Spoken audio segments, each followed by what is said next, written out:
Bormi og'riq so'zi bilan xalqqa yaxshi tanilgan qo'qonlik tabib qamaldi.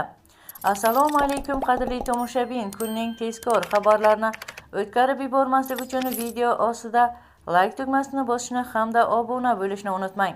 Avvalroq farg'onalik tabib ismi qisqartirilgan ISE'ning O'zbekiston Xalq tabobati assotsiatsiyasi tomonidan berilgan guvohnoma muddati tugaganiga qaramay noqonuniy faoliyat yuritib kelayotgani aniqlangani haqida xabar berilgan edi.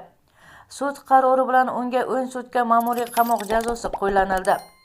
Bu haqda Farg'ona viloyat sudlari xabar berdi.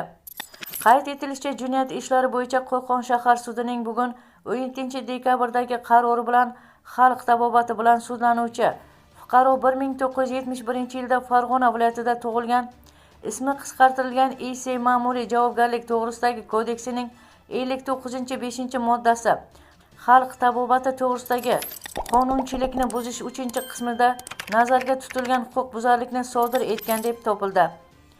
Sudning qaroriga ko'ra ISE'ga 10 sutka ma'muriy qamoq jazosi qo'llanilgan. Birinchi instansiya sudining qarori ustidan taraflar qonunga belgilangan tartib va muddatga Farg'ona viloyat sudining jinoyat ishlari bo'yicha sudluq hay'ati apellyatsiya kassatsiya tartibda shikoyat berish va protest keltirishga haqli.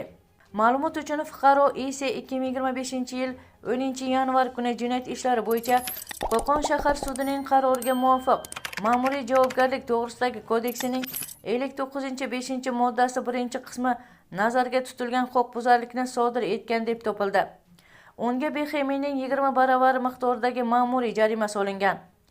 Qadrli tomoshabin, sizga yetkazmoqchi bo'lgan xabarlarimiz shundan iborat edi. Shu va shu kabi xabarlarni o'tkazib yubormaslik uchun video ostida like tugmasini bosishni hamda obuna bo'lishni unutmang. Bizni qo'llaganlarni Allohning o'zi qo'llasin.